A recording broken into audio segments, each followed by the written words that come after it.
Good morning friends. So present అయితే నేను గ్రౌండ్లో ఉన్నా. మనం రోజు గ్రౌండ్కి వస్తున్నాం అండ్ దాని మీనింగ్ ఏంటంటే నువ్వు రన్నింగ్ ఇంప్రూవ్ అవుతున్నావు అన్నట్టు. సో అది క్యాల్కులేట్ చేసుకోరాదు.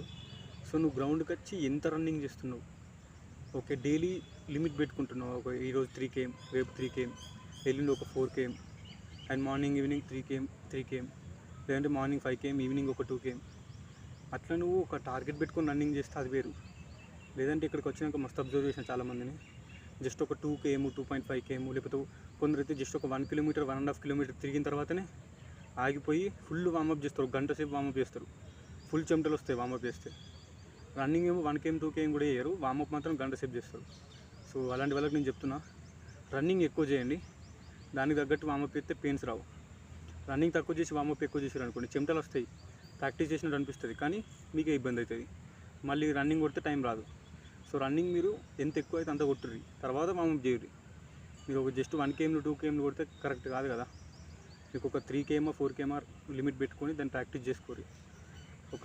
ఫస్ట్ ఒక 4 km కొట్టాలి, తర్వాత ఒక 10 minutes గ్యాప్ ఇచ్చి మళ్ళీ ఒక 1 km కొట్టాలి, తర్వాత ఒక 400 meters స్ప్రింట్ కొట్టాలి. సో ఇట్లా ఒక ప్లాన్ వేసుకొని రన్నింగ్ చేసుకోరు. కానీ 1 km, 2 km కొట్టి ఫుల్ వామప్ చేస్తే అది కష్టమైపోతుంది. సో ఇది చాలామందిని అబ్జర్వ్ చేసిన తర్వాత నేను చెప్తున్నా. సో రన్నింగ్ అనేది కొట్టాలి. మీరు ఒక్కసారైనా 5 km కంప్లీట్ చేసారా, మీరే అనలైజ్ చేసుకోరు. 30 minutes అయినా 35 minutes అయినా ఏం కాదు, బట్ 5 km నాన్ స్టాప్ కాకుండా రన్నింగ్ చేయరు, టైమింగ్ చూసుకోరు. లేదంటే ఇబ్బంది అవుతుంది మీకే. ఏదో 2 km, 3 km కొట్టి ఫుల్ వామప్ చేస్తే రన్నింగ్ అయిపోయినట్టు కాదు. అండ్ ఇంకోటి ఏంటంటే 5 km కొట్టద్దు, జస్ట్ 2-3 km కొట్టాలి. రోజు 5 km కొడితే కాళ్ళు మొత్తం పెయిన్స్ వస్తే అంతా ఏముండదు. ఒక్కొక్కరు రోజు మార్నింగ్ 5 km, ఈవినింగ్ 5 km కొట్టి ఫుల్ డైట్ తీసుకునే వాళ్ళు కూడా ఉంటారు. అంతా ప్రాక్టీస్ చేయాలి. అసలు ఇప్పుడు గ్రౌండ్లో పెడుతురు కాబట్టి, సో తిరుగుతాం కాబట్టి టైమింగ్ తక్కువ అవుతుంది. స్ట్రేట్ రన్నింగ్ వేరు, గ్రౌండ్లో మాత్రం టైమింగ్ ఎక్కువ పడుతుంది.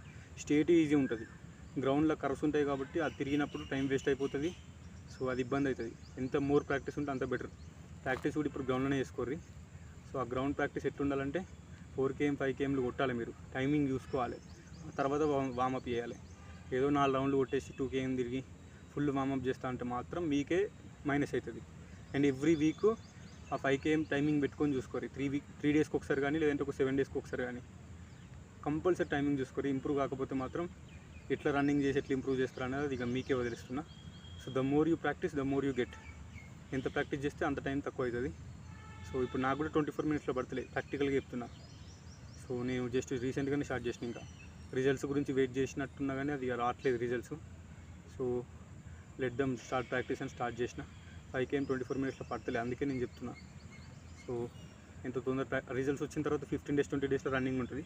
అది ఎంత ఇబ్బంది పెడుతుంది అంటే అప్పుడు ఆ టైంలో నువ్వు మార్నింగ్, ఈవినింగ్, ఆఫ్టర్నూన్ రన్నింగ్ చేసినా కానీ పెయిన్స్ ఎక్కువ వస్తాయి, టైమింగ్ పడదు. టైం ఉన్నప్పుడు కరెక్ట్ ప్రాక్టీస్ చేసుకోండి. సో డేట్స్ వచ్చిన తర్వాత అప్పుడు మీకే హ్యాపీగా ఫీల్ అవుతారు. ఒక 21, 22లో కొట్టేటట్టు ఉంచుకోరు ప్రాక్టీస్. అడికైనా ఈజీగా 24 బిలో పడుతుంది. ఓకే.